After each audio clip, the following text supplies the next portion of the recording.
तो सभी भाइयों एवं बहनों को नमस्कार। स्वागत है आपका आपके अपनी चैनल सक्सेस जंक्शन एक कदम सफलता की ओर में। मेरा नाम है अतुल शुक्ला और हम लेकर के आ गए हैं आपके लिए मध्य प्रदेश अस्पताल सहायक भर्ती 2026 की दृष्टि से अति महत्वपूर्ण वीडियो है। आज हम आपकी इंग्लिश की जो द फर्स्ट फ्लाइट बुक है इसके सेकंड चैप्टर को कवर करने वाले हैं। A long walk to freedom, Nelson Mandela वाला जो चैप्टर है उसको आज हम कवर करेंगे। इससे पहले ए लेटर टू गॉड जो है उसको भी हम कवर कर चुके हैं, जो आपका फर्स्ट वाला चैप्टर था, है ना, उसको अच्छे से समझाया है। अब ये अलग बात है कि आप लोगों ने सपोर्ट नहीं किया, शेयर नहीं किया, मुश्किल से 250 व्यूज़ पे आप आए हैं, ठीक है ना। तो हमको भी ये लगता है कि पता नहीं आप लोग पसंद आ रहा है कि नहीं आ रहा है, कि आप केवल एमसीक्यू ही लगाना चाहते हैं, इसको नहीं करना चाहते हैं। तो इस बार हम ये देख ले रहे हैं कि आप लोग पसंद आता है कि नहीं। अगर इस पर भी कम व्यूज़ आएंगे तो फिर क्लास कराना बंद कर देंगे हम, है ना। फिर आपको हम केवल एमसीक्यू ही करवाया करेंगे, कहानी नहीं पढ़ाया करेंगे, ठीक है। तो वो आपके ऊपर डिपेंड करता है। चलिए फिलहाल वीडियो को लाइक करके चैनल को सब्सक्राइब कर दीजिए, जिससे आगे आने वाले सारे वीडियो टाइम टू टाइम आपके पास में पहुंच सके, ठीक है। और जितने भी हम एमसीक्यू सीरीज चालू कर रखे हैं, जैसे कि आपका पेपर भी करा रहे हैं, पेपर सेट नंबर 1, 2 और 3 करवा चुके हैं। अस्पताल सहायक के पेपर सेट नंबर 4 कल आने वाला है। चलिए आइए देखते हैं। आगे बढ़ने से पहले शुरू में ही आपको बता दें, जैसा कि आप सबको पता है, आपका ये जो अस्पताल सहायक की भर्ती है इसका सिलेबस बहुत ही अलग है ना। एनसीईआरटी का सिलेबस दिया गया है पूरा, और इसका नॉर्मल भर्तियों से सिलेबस अलग है। अभी जो लोग पढ़ा रहे हैं, जो एमसीक्यू करवा रहे हैं, वो एसएससी के क्वेश्चंस को करवा रहे हैं। हमने काफ़ी सारे लोगों के एमसीक्यू देखे हैं, वो एसएससी के क्वेश्चंस को करवा रहे हैं। भाई अगर रेशियो और अनुपात समानुपात ये सब आपके एग्जाम में है ही नहीं, सिलेबस में है ही नहीं, तो उसको लगाने से कोई मतलब नहीं है। तो हमने अस्पताल सहायक के कंप्लीट सुपर सिलेक्शन नोट्स तैयार किए हैं आपके सिलेबस के अकॉर्डिंग। जो आपके सिलेबस में दिया गया है, पांचों सब्जेक्ट के आपके सिलेबस के अकॉर्डिंग हमने नोट्स तैयार किए हैं। और ये कंप्लीट सुपर सिलेक्शन नोट्स, साथ साथ में एमसीक्यू, ठीक है, साथ साथ में पेपर सेट, ये सब कुछ आपको मात्र और मात्र 128 रुपये में उपलब्ध कराया जाएगा। आपके एग्जाम तक आपके पास में लगभग 3,500 के आसपास एमसीक्यू पहुंच जाएंगे।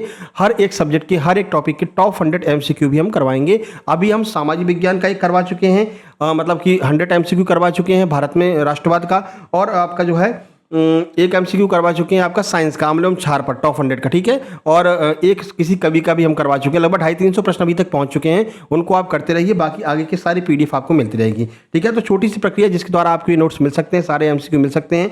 ये क्यूआर कोड आपको दिखाई दे रहा है, इसका स्क्रीनशॉट खींच लीजिए। इसी पर आपको 128 का पेमेंट करना है। उस पेमेंट का स्क्रीनशॉट इस व्हाट्सएप नंबर 7052547003 इस पर आपको सेंड कर देना है। जैसे ही आप स्क्रीनशॉट सेंड करेंगे, तुरंत इसी नंबर से आपको complete super selection notes, MCQ, ये सब कुछ आपको सेंड कर दी जाएंगे, और आपको अस्पताल सहायक के व्हाट्सएप ग्रुप में जोड़ देंगे, जहां पर आगे के सारे नोट्स, सारे पीडीएफ आपको मिलते रहेंगे मेरे भाई, ठीक है। और ये जो चैप्टर हम करवाने जा रहे हैं, इसका हिंदी सॉल्यूशन जो है वो भी आपको इसी नोट्स के साथ में दे दिया जाएगा, जैसे हमने ए लेटर टू गॉड का हिंदी सॉल्यूशन आपको दिया था, ठीक है। चलिए, बाकी किसी का जेल पेरी फॉरेस्ट गार्ड का एग्जाम है, बिल्कुल लगा हुआ एग्जाम है, तो वो भी इन नोट्स को परचेज कर सकते हैं। पांचों सब्जेक्ट के complete notes, practice set, MCQ, mock test, लगभग 4,000 के आसपास एमसीक्यू, ये सब कुछ आपको मात्र 189 रुपये में उपलब्ध कराया जा रहा है। सिलेक्टेड कंटेंट रहेगा एमपीएसबी एप्टेक पैटर्न के अनुसार। तो आप ये 189 में इसी प्रक्रिया के द्वारा मध्य प्रदेश वन रक्षक जेल प्रहरी के और डिप्टी जेलर के कंप्लीट नोट्स से प्राप्त कर सकते हैं। अगर केवल एमसीक्यू लेना चाहते हैं, प्रैक्टिस सेट, मॉक टेस्ट लेना चाहते हैं, तो 4,000 के आसपास एमसीक्यू आपको मात्र 129 रुपये में मिल जाएंगे। इसी तरह से आपको प्राप्त कर लेना है, और ये व्हाट्सएप नंबर है जिस पर मैसेज करके आप लोग जानकारी प्राप्त कर सकते हैं, ठीक है। चलिए आगे बढ़ते हैं। अब हम आपका पाठ स्टार्ट करने वाले हैं। देखिए कहानी में क्या बताया गया। Nelson Mandela, long walk to freedom. Nelson Mandela ने किस तरह से स्वतंत्रता प्राप्त करने के लिए एक लंबी यात्रा को तय किया था, और स्वतंत्रता प्राप्त हो गई थी। अब नेल्सन मंडेला को यहाँ का राष्ट्रपति बना दिया गया है। वहां से आगे की कहानी यहाँ पर बताई गई है। देखो हेडिंग डाली है द इनॉग्रेशन। इनॉग्रेशन का अर्थ होता है कि उद्घाटन। अब यहाँ पर उद्घाटन हो रहा है, यानी कि इनको राष्ट्रपति बना दिया गया है। अब यहाँ पर इनके उद्घाटन की जो है कार्यक्रम चालू किया गया है। अब उस वहाँ से हम अपन पढ़ेंगे जो आपके एग्जाम में जहाँ से प्रश्न आएगा, ठीक है। देखिए, इट वॉज 10 मई, ये 10 मई का दिन था। The day of oath with the bright and shiny sun, यानी कि ये उनके शपथ वाला दिन था नेल्सन मंडेला के। ब्राइटी सन यानी कि एक बढ़िया सा जो है मौसम, खिला खिला मौसम था, सूरज निकला हुआ था। Nelson Mandela was suppose to take oath as the first black president of South Africa. Nelson Mandela जो है वो पहले अश्वेत राष्ट्रपति जो है बनने वाले थे साउथ अफ्रीका के, और ओथ मतलब शपथ लेने वाले थे। पहले ब्लैक राष्ट्रपति के रूप में, अश्वेत राष्ट्रपति के रूप में शपथ लेने वाले थे। A large number of leaders all from around the world had gathered there, यानी कि बहुत सारे जितने भी बड़े बड़े लीडर थे पूरे विश्व से, और मतलब पूरे विश्व से, all from around the world, पूरे विश्व से बड़े बड़े लीडर जो हैं वो गैदर्ड माने इकट्ठा हुए थे। There to be the witness of swearing in ceremony, यानी कि उसका वो लोग क्या बनना चाहते थे शपथ ग्रहण समारोह का प्रत्यक्षदर्शी बनना चाहते थे। तो ऑल ओवर अराउंड वर्ल्ड यानी पूरे वर्ल्ड से बड़े बड़े लोग वहां पर उपस्थित थे। Nelson Mandela as the first black president, जो कि नेल्सन मंडेला पहले अश्वेत राष्ट्रपति बनने वाले थे। The inauguration ceremony took the place in a big open building in the Pretoria, यानी कि ये जो इनॉग्रेशन, ये जो उद्घाटन की सेरेमनी थी, ये एक बहुत बड़ी बिल्डिंग जो प्रिटोरिया में स्थित है, वहां पर ये इनॉग्रेशन की जो है सेरेमनी होने जा रही थी। ठीक है, where the first democratic non racial government was to be installed, जहां पर एक डेमोक्रेटिक कह सकते हैं कि गैर नस्ली सरकार स्थापित होने वाली थी। तो लोकतांत्रिक, डेमोक्रेटिक मतलब होता है लोकतांत्रिक गैर नस्लीय जो है सरकार यहाँ पर इंस्टॉल्ड होने वाली थी, सरकार की स्थापना होने वाली थी। तो ये पहले पैराग्राफ में इन्होंने बता दिया है कि ये इस तरह से जो है राष्ट्रपति बनने वाले थे, इस तरह से ये शपथ ग्रहण करने वाले थे और इस तरह से सरकार यहाँ पर बनने वाली थी। पहले अश्वेत राष्ट्रपति ये बनने वाले थे। चलिए अब यहाँ पर आगे पढ़ते हैं, आगे क्या दिया गया है। आगे है the swearing in ceremony of Nelson Mandela. Nelson Mandela का शपथ ग्रहण समारोह के बारे में अब बताया जा रहा है कि शपथ ग्रहण समारोह में क्या क्या हुआ था। अभी तो ये बताया गया शपथ ग्रहण समारोह कहाँ पर हो रहा था, कौन कौन इकट्ठा हुआ था और कैसे कैसे इनका पूरा इतिहास रहा है, वो उन्होंने बता दिया। अब आपको शपथ ग्रहण समारोह के बारे में बताने जा रहे हैं। कह रहे हैं Nelson Mandela was accompanied by his daughter Zenani, यानी कि नेल्सन मंडेला थे, उनके साथ में उनकी बेटी जेननी थी। ठीक है, और उसके बाद में क्या था, Mister de Klerk was the first person who took oath as a second deputy president followed by Mister Thabo Mbeki, यानी कि इनके साथ में और कौन था जो ओथ शपथ लेने वाले थे, तो और कौन थे, मिस्टर डी क्लार्क थे जो कि फर्स्ट प्रेसिडेंट बनने, जो फर्स्ट पर्सन थे, पहले ऐसे व्यक्ति थे took oath as a second deputy president, जो डिप्टी प्रेसिडेंट मतलब कि उपराष्ट्रपति के रूप में दूसरे व्यक्ति थे जो शपथ लेने वाले थे। साथ साथ में उनके साथ में कौन थे, मिस्टर थाबो मेवाकी थे who served as the first deputy president of South Africa, जो पहले उपराष्ट्रपति बनने की शपथ लेने वाले थे। ठीक है, तो थाबो मबेकी थे और उनके साथ में दक्षिण अफ्रीका के एक और थे जो कौन थे, श्री डी क्लर्क महोदय थे। ठीक है, और ये उपराष्ट्रपति के रूप में इन्होंने शपथ ली थी। तो तीन लोग साथ शपथ लेने वाले थे, नेल्सन मंडेला, डी क्लर्क और कौन थे, थाबो मेवाकी। ये तीन लोग आज शपथ लेने वाले थे, तीनों के बारे में बता दिया गया है। Nelson Mandela sweared as a first black president, यानी जो नेल्सन मंडेला थे वो पहले अश्वेत राष्ट्रपति के रूप में इन्होंने शपथ ले ली थी। ठीक है, साउथ अफ्रीका के पहले अश्वेत राष्ट्रपति बने थे। He pleased to obey the uphold the constitution and devote himself to as well being, यानी कि यहाँ पर ये क्या कह रहे हैं, यहाँ पर ये कह रहे हैं कि इन्होंने ये शपथ ली थी, जैसे अपने मंत्री भी लोग भी शपथ लेते हैं कि हम शपथ लेते हैं कि कॉन्स्टिट्यूशन के अनुसार हम चलेंगे, ठीक है, शांति बनाए रखेंगे, खुद को लोगों के कल्याण के प्रति समर्पित करेंगे, वही सारी इन्होंने प्रॉमिस की थी। He also promise to make nation free, यानी कि उन्होंने ये प्रॉमिस किया था कि नेशन को, अपने राष्ट्र को फ्री फ्रॉम पॉवर्टी यानी कि गरीबी से मुक्त कराएंगे। इसके साथ साथ में deprivation, suffering and all sort of discrimination, यानी कि जो भी यहाँ पर कह सकते हैं कि असमानता फैली हुई है, इस असमानता को हम खत्म करने का प्रयास करेंगे। ऐसे कुछ वादे जो है नेल्सन मंडेला के द्वारा अपने शपथ ग्रहण समारोह में किए गए थे। तो ये दूसरे पैराग्राफ के बारे में आपको हमने डिटेल में समझा दिया है। क्वेश्चन भी करेंगे, परेशान नहीं होना है, क्वेश्चन भी करेंगे, है ना। बस आपके सहयोग की आवश्यकता है। आप लोग जब सपोर्ट नहीं करते ना, फिर ऐसा लगता है कि फालतू में ही पढ़ा रहे हैं, है ना। पाठ में आप लोग इंटरेस्टेड ही नहीं हो तो क्यों ना सीधे एमसीक्यू ही करवाएं, काहे पाठ करवा रहे हैं ना। तो पहले अगर आप पाठ को अच्छे से पढ़े रहोगे तो एमसीक्यू लगाने में मजा आएगा। ठीक है, चलो अब आगे बढ़ते हैं और अगला आपका पैराग्राफ दिया गया है जिसमें कहा गया है, देखिए क्या कह रहे हैं, display of the military power bye south Africa jets, south Africa के जो विमान थे उनके द्वारा अपनी मिलिट्री पावर को दर्शाया गया है। मतलब जब कोई शपथ लेता है ना, कहते नहीं भैया 24 तोपों की सलामी दे रहे हैं, 16 तोपों की सलामी दे रहे हैं, तो इस तरह से जो साउथ अफ्रीका के जेट विमान थे उन्होंने उनका सम्मान किया। क्या कह रहे हैं, when Mandela has taken auth, जब मंडेला ने शपथ ली तो दक्षिण अफ्रीका के जेट विमानों ने, जो दक्षिण अफ्रीका के जेट विमान थे, उन्होंने अपनी मिलिट्री पावर को प्रदर्शित किया, उनका प्रदर्शन किया। It also showed the loyalty of military और टू डेमोक्रेसी, यानी कि इसने और क्या दिखाया कि जो यहाँ की मिलिट्री है वो लोकतंत्र के प्रति कैसी है, लॉयल है, यानी कि जो नए नए राष्ट्रपति बन रहे हैं उनके प्रति ईमानदार है, उनके प्रति समर्पित है और वफादार है। ठीक है, देखो, और the highest military general salute him, यानी कि बड़े बड़े जो मिलिट्री जनरल्स थे, जो अधिकारी थे, उन्होंने सैल्यूट किया किसको, नेल्सन मंडेला को।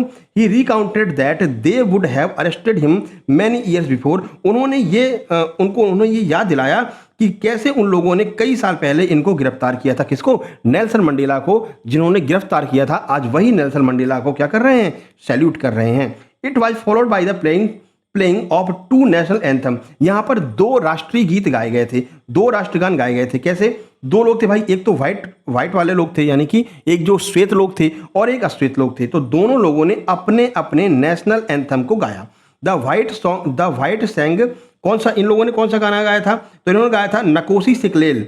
नकोसी सिकलेल करके जो है इनका अपना गाना था। अब अपन को कोई मतलब नहीं है ना कौन सा गाना क्या था, बस याद रखना भाई नकोसी सिकलेल करके एक गाना था जो व्हाइट लोगों ने गाया था, जो उनका जो है सॉन्ग था, old song. And the black सैंग, जो ब्लैक लोग थे, जो अश्वेत लोग थे, उन्होंने क्या गाना गाया? उन्होंने डाई स्टेम करके एक गाना गाया। ये इन दोनों लोगों का राष्ट्रगान था। न्यू सॉन्ग, ये नया सॉन्ग था और ये पुराना सॉन्ग था। तो आपसे पूछ सकते हैं कि भाई कौन सा नेल्सन मंडेला वाले पार्ट में नया सॉन्ग कौन सा था? तो नया सॉन्ग था डाई स्टेम, जिसको अश्वेत लोगों के द्वारा गाया गया था, यानी ब्लैक लोगों के द्वारा गाया था।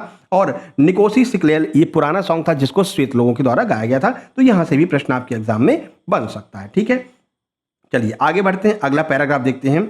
अगला पैराग्राफ देखिए। अगला बता रहा है अपार्टिएट एंड साउथ अफ्रीका, यानी कि साउथ अफ्रीका में किस तरह नस्ल भेद फैला हुआ था, रंग भेद और नस्ल भेद किस तरह से साउथ अफ्रीका में फैला हुआ था।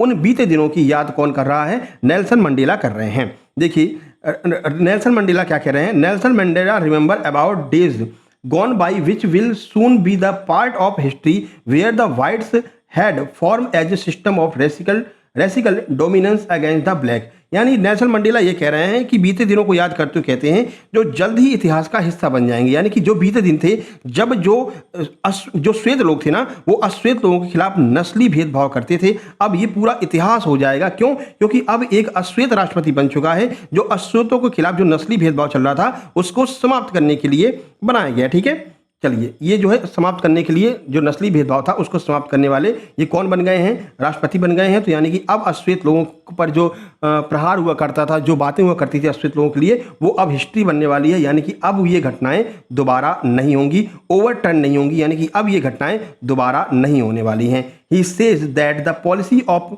अपेर्थ पॉलिसी ऑफ रेसिकल सेग्रेशन, इनका यह कहना था कि अब जो पॉलिसी बनाई जाएगी वो नस्ली अलगाव की नीति को खत्म कर देगी। ठीक है ना, जो नस्ली अलगाव था, यानी अपार्ट था, जो नस्ली अलगाव कर देते थे, नस्ली भेदभाव जो फैलाते थे, जो पॉलिसी ऑफ रेसिकल सेग्रेशन था, अलगाव की जो पॉलिसी थी, अब उसको समाप्त कर दिया जाएगा। Create deep and lasting bound on his country and it's people. और अब क्या चलाएंगे? तो अब ये चलाएंगे, क्या चलाएंगे? एक गहरा और मतलब अब अपने लोगों के अधिकारों के लिए, उन सभी अधिकारों के लिए स्वतंत्रता को मान्यता देंगे। और सभी अधिकार जो पुराने हुआ करते थे, जो अश्वेत लोगों को नहीं मिलते थे, वहाँ के लोगों को अब वो सारे अधिकार मिलेंगे जो पहले कभी नहीं मिलते थे। अब नए अधिकार को गहराई से नए अधिकारों को वहाँ पर लगाया जाएगा, नए अधिकारों को प्रेरित किया जाएगा, ऐसा इस वाले पैराग्राफ में कहा गया है। ठीक है, now it is the system that recognize the right and freedom of all people. अब जो सिस्टम बनने जा रहा है वो सभी पीपुल, जितने लोग हैं वहां पर, उन सब को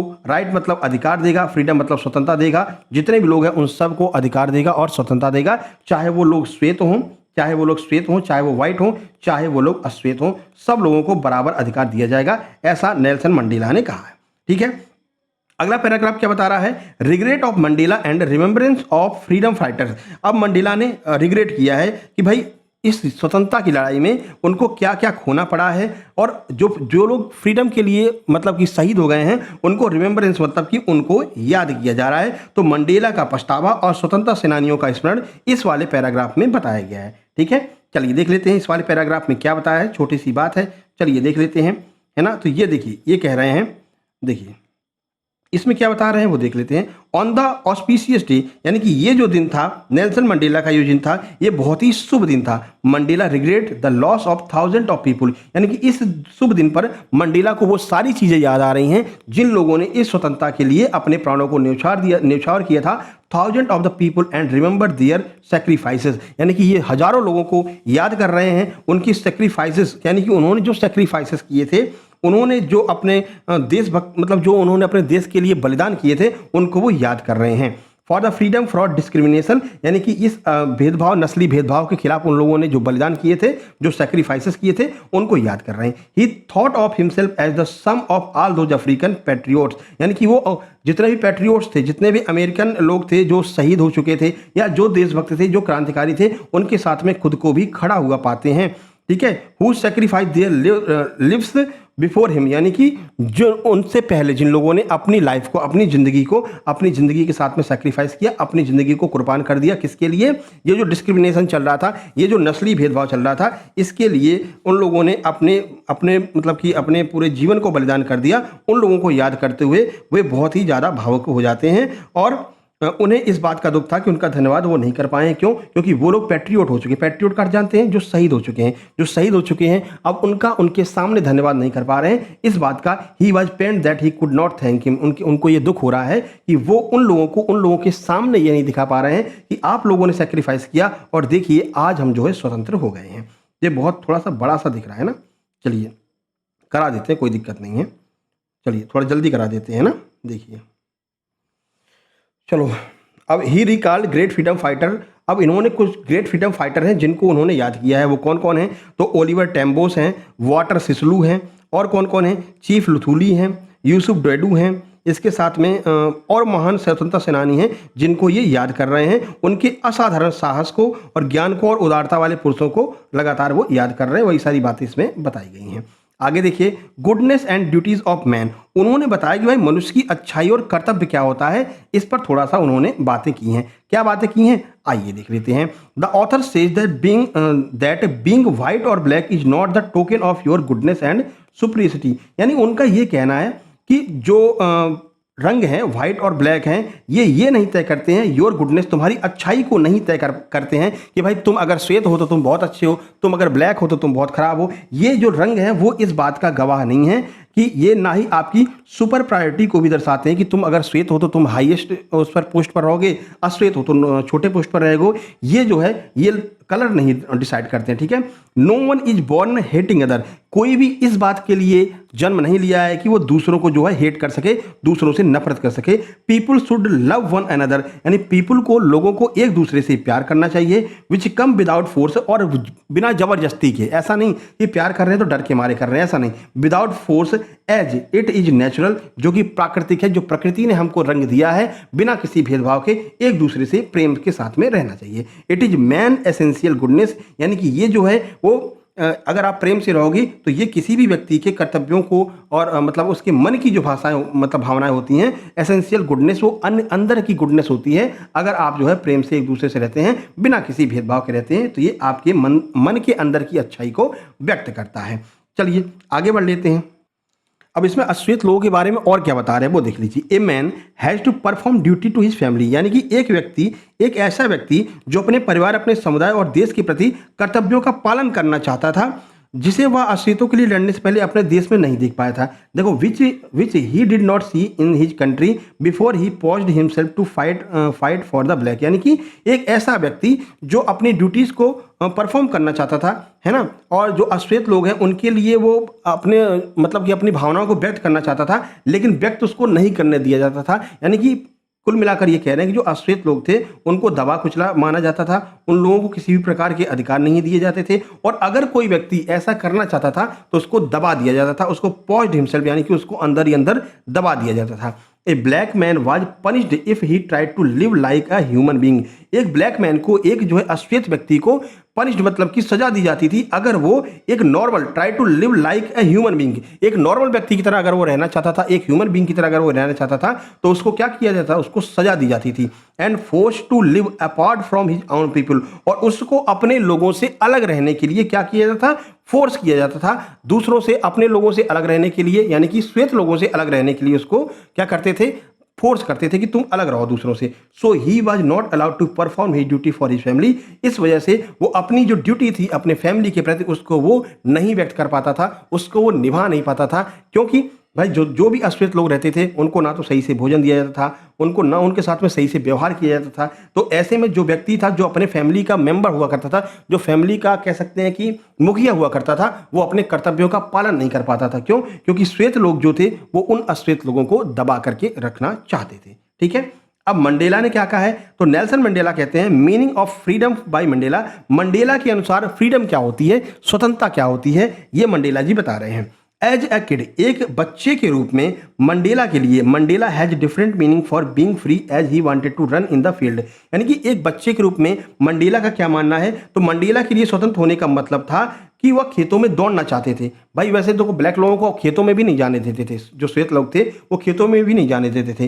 तो मंडेला के हिसाब से क्या था, स्वतंत्रता मंडेला के हिसाब से था कि वो दौड़ना चाहते थे उन खेतों में, and wanted to stay out at night, पूरी रात वहां पर रुकना चाहते थे।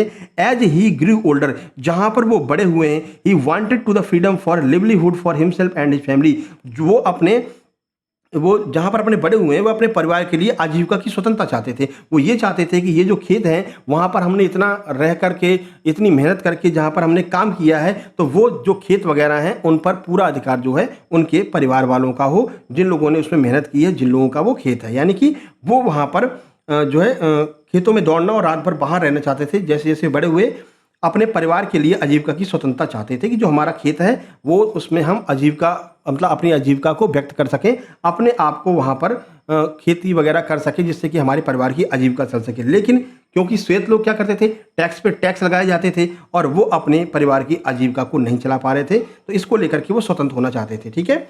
लेकिन फिर क्या हुआ, but soon he realise that such freedom was only a illusion. लेकिन उन्होंने सोचा कि लेकिन जल्द ही उनको ये महसूस हुआ कि ये जो हम फ्रीडम चाह रहे हैं ना, वाज ओनली एन इल्यूजन, ये तो एक भ्रम है। He realise that his brother and sister who look like him were not free. यानी कि उन्होंने ये रियलाइज किया, उन्होंने ये महसूस किया कि न केवल वे बल्कि उनके जो अन्य भाई बहन हैं, वो भी वर नॉट फ्री, वो भी स्वतंत्र नहीं है। सो ही ज्वाइंट अफ्रीकन नेशनल कांग्रेस, इसलिए उन्होंने अफ्रीकन नेशनल कांग्रेस को ज्वाइन किया। His hunger for freedom become great for the freedom of his people. उनकी जो स्वतंत्रता के प्रति भूख थी, वो धीरे धीरे अपने लोगों में और बाकी लोगों में भी उन्होंने फैलाना चालू कर दिया। He desired that everyone should be given the right to live his life with dignity and respect. वो चाहते थे, वो इस बात को लेकर के लड़ रहे थे कि प्रत्येक व्यक्ति को, एवरीवन, देखो कह रहे हैं ना, everyone should be given the right to live, प्रत्येक व्यक्ति को यह अधिकार दिया जाना चाहिए कि वो अपने हिसाब से जी सके अपनी लाइफ को विद डिग्निटी एंड रिस्पेक्ट, सम्मान पूर्वक और मतलब कि रिस्पेक्ट के साथ में अपने पूरे जीवन को वो जी सके। He wanted to oppressor and oppressed to the कहाँ गया, हाँ, लिबर्टेड। यानी कि वो ये चाहते थे, तो जो उत्पीड़ित हो रहा है और जो उत्पीड़न कर रहा है, दोनों को सजा देनी चाहिए, ठीक है। अगर उत्पीड़ित हो रहा है तो उत्पीड़ित क्यों हो रहा है, क्योंकि वो क्या है कि वो झेल रहा है उस बात को, ठीक है। कहाँ पर थे अपन, यहाँ थे, ठीक है। लिबर्टेड यानी कि जो उत्पीड़ित हो रहा है, देखो एक तो वो होता है जो उत्पीड़ित कर रहा है, ठीक है, और एक वो होता है तो जो उत्पीड़ित हो रहा है, तो दोनों समान रूप से इस बात के दंडनीय है कि तुम उत्पीड़ित क्यों हो रहे हो, तुमको आवाज उठाना चाहिए। कुल मिलाकर के उनका ये कहना था कि हमको अपनी स्वतंत्रता के लिए आवाज उठाना चाहिए। अगर हम इसी तरह से दब करके रहते रहेंगे तो आगे इसी तरह से हमारा पूरा आगे जो जीवन आने वाला है वो दब करके रह जाएगा, हमारी आने वाली पीढ़ियां जो हैं वो भी दब करके ही रह जाएंगी। As no one is free if he talking someone else freedom. कोई भी स्वतंत्र नहीं हो सकता जब तक वो अपने फ्रीडम के लिए आवाज नहीं उठाएगा। इसलिए दोनों इसके लिए जिम्मेदार हैं, जो उत्पीड़न कर रहा है वो भी जिम्मेदार है और जो उत्पीड़ित हो रहा है वो भी जिम्मेदार है, क्योंकि वो आवाज को उठा नहीं रहा है, ठीक है। चलिए, only such feeling can bring true freedom for everyone. और इस तरह की जो फीलिंग है कि हमको अपने स्वतंत्रता के लिए लड़ना है, वही ट्रू फ्रीडम हमको दे सकती है। सत्यता में वही हमको जो है स्वतंत्रता दे सकती है, और ऐसी स्वतंत्रता हमको चाहिए कि हम अपने लिए खुद आवाज बन करके खड़े हो सकें, ठीक है। चलिए अब कंक्लूजन देख लेते हैं कि नेल्सन मंडेला वाले इस पूरे पार्ट का कंक्लूजन क्या निकलता है। तो the brave man is not the one who does not feel afraid. यानी कि जो ब्रेव मैन का मतलब होता है कि जो बहादुर व्यक्ति है, वो केवल वो व्यक्ति बहादुर नहीं है, डर महसूस नहीं करता। केवल वो व्यक्ति बहादुर नहीं है जो डर महसूस नहीं करता, बल्कि बहादुर कौन है, one who conquest the fear. यानी कि वो व्यक्ति जो डर को महसूस नहीं करता है वो बहादुर नहीं है, बल्कि जो डर पर विजय प्राप्त करता है वो बहादुर होता है। ऐसा नेल्सन मंडेला जी का कहना था, ठीक है। आगे मंडेला ने कहा, Mandela said that every man has his duty. यानी कि प्रत्येक व्यक्ति को अपने देश के प्रति, अपने परिवार के प्रति उसका कर्तव्य है। Towards his country and community too. यानी कि अपने देश के प्रति और अपने परिवार के प्रति उसका कुछ ना कुछ कर्तव्य है जिसका उसको पालन करना चाहिए, ठीक है। तो ये पूरे पाठ का सारांश हो गया। पूरा पाठ हमने आपको पढ़ा दिया, एक सरसरी निगाह में आपने पूरे पाठ को देख लिया। पूरे पाठ में बोला क्या गया था, पूरे पाठ में नेल्सन मंडेला जी ने अपने देश को स्वतंत्र करा लिया था। पहले अश्वेत ये राष्ट्रपति बन गए थे, उनके साथ साथ में कौन अश्वेत और कौन कौन उसमें उपराष्ट्रपति वगैरह बना उनके बारे में बताया गया। उन्होंने शपथ ली, शपथ में कौन कौन आया था उनके बारे में बताया गया। और उसके बाद स्वतंत्रता सेनानी कौन कौन थे जिन्होंने इनके साथ में बलिदान दिया उनके बारे में बताया गया। उसके बाद में नेल्सन मंडेला ने अपने भाषण में क्या क्या कहा, किस तरह से नस्लवाद को समाप्त करेंगे और किस तरह से कौन कौन शहीद हुए हैं, है ना। और इसके अलावा एक व्यक्ति के कर्तव्य क्या होने चाहिए और कौन किस तरह से इसमें भाग ले सकता है, इन सब के बारे में इन्होंने चर्चा की है। ये पूरे पाठ का सारांश हो गया। अब ये पूरा पाठ हमने एक ब्रीफ में एक अच्छी तरह से देख लिया है। अब यहाँ से जब प्रश्न आपके एग्जाम में आएगा तो आप इसको बड़ी आसानी से सॉल्व कर सकेंगे। अब प्रश्न क्या पूछे जा रहे हैं, आइए कुछ प्रश्न भी हम देख लेते हैं, लगे हाथ प्रश्नों को भी हम निपटा लेते हैं। कह रहे हैं where did the ceremony take place. यानी कि जो ये सेरेमनी हुई थी वो कहाँ पर हुई थी। Can you name any public building in India that are made for sandstone. कि क्या आप ये बता सकते हैं कि पहली बात तो ये पूछ रहे हैं कि ये जो इनॉग्रेशन सेरेमनी हुई थी ये कहाँ पर हुई थी, और जहाँ पर हुई थी क्या आप ये बता सकते हैं कि ऐसी बिल्डिंग जो सैंडस्टोन से बनी हुई हो, जो रेत के पत्थरों से बनी हुई हो, वो क्या भारत में कहीं पर है, ये पूछ रहे हैं। तो देखो आंसर क्या है, the ceremony took place in the sandstone, ये आपका amphi theatre form by the union buildings in Pretoria के एक यूनियन बिल्डिंग में ये हुई थी सेरेमनी, ठीक है। अब ऐसी बिल्डिंग अपने भारत में कहाँ पर है, तो the parliament house in New Delhi, जो नई दिल्ली में पार्लियामेंट हाउस है, the Rashtrapati Bhavan in New Delhi, the Supreme Court of India in New Delhi and the Madras High Court in Chennai are some example of Indian public building there are made for sandstone. और इसी तरह की building और कौन कौन सी हैं जो बलुआ पत्थर से बनी हुई हैं, जो रेतीले पत्थर से बनी हुई हैं, ये कुछ बिल्डिंग है जो रेतीले पत्थर से बनी हुई हैं भारत में। तो इस तरह की जहाँ पर इनकी शपथ हुई थी जो बलुआ पत्थर से बनी थी इनकी प्रिटोरिया वाली बिल्डिंग, वैसी बिल्डिंग भारत में इन जगह पर है, ऐसा इनका कहना है। इन जगहों के नाम याद रखना, ये इन जगहों के बारे में MCQ बना करके आपसे पूछ सकते हैं, ठीक है।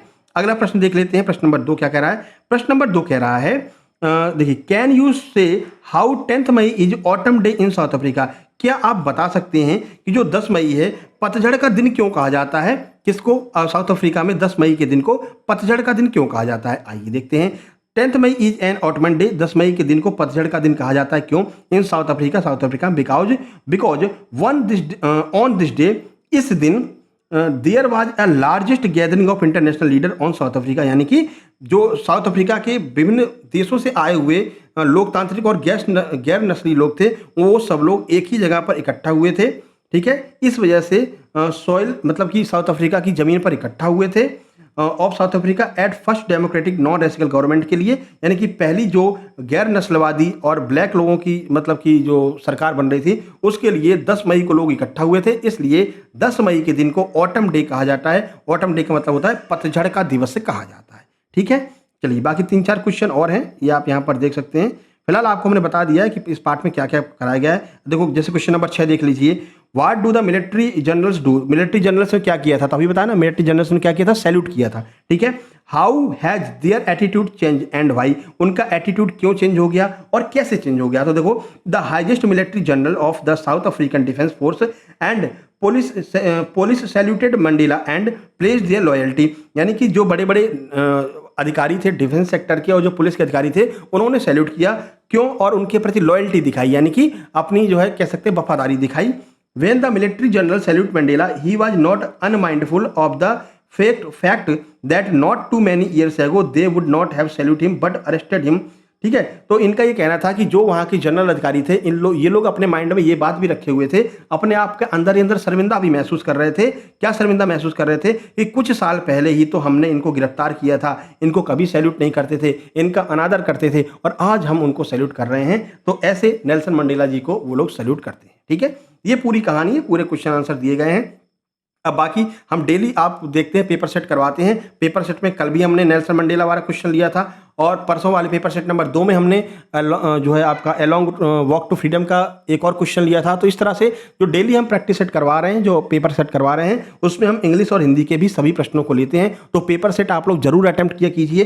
कल हमने पेपर सेट नंबर 3 करवाया है, पेपर सेट नंबर 3 आप लोग जरूर देख लेना, ठीक है। बाकी ये आपका व्यूज़ और आपके लाइक और शेयर ये बताएंगे कि हमको पाठ पढ़ाना है या केवल MCQ करवाना है, ठीक है ना। अब देखो MCQ अगर अकेला करोगे तो पाठ समझ में नहीं आएगा, बिना पाठ समझे MCQ करोगे ना तो कुछ समझ में नहीं आएगा, फिर तो रटने वाली बात हो जाएगी। जैसा आप चाहते हैं अब आप कमेंट बॉक्स में कमेंट कर दीजिए। बाकी जो लोग नोट्स लेंगे उनके पास में ये पूरा पाठ पहुंच जाएगा और इसका हिंदी पूरा मीनिंग जो है वो हम नोट्स ग्रुप में डाल देंगे। थोड़ी देर में ही जो है नोट्स ग्रुप में ये पूरा पाठ और इस पूरे पाठ की हिंदी मीनिंग वहाँ पर डल जाएगी। ए लेटर टू गॉड का हम हिंदी मीनिंग और पाठ पढ़वा चुके हैं और उसकी हिंदी मीनिंग की PDF ग्रुप में डाल चुके हैं, ठीक है। चलिए ये ग्रुप आप देख रहे हैं, ये आप जो है स्कैनर देख रहे हैं, इस पर पेमेंट करके 128 का आप नोट्स प्राप्त कर सकते हैं और पेड व्हाट्सएप ग्रुप में जुड़ सकते हैं जहां पर आगे के सारे नोट्स और सारे जो है PDF आपको टाइम टू टाइम मिलते रहेंगे, ठीक है। बहुत जल्द ही टॉपिक वाइज टॉप 100 शुरू करने वाले हैं, उन सब की भी PDF आपको मिलती रहेगी। मिलते हैं नेक्स्ट वीडियो में। वीडियो को लाइक, चैनल को सब्सक्राइब कर देना। तब तक के लिए नमस्कार, धन्यवाद।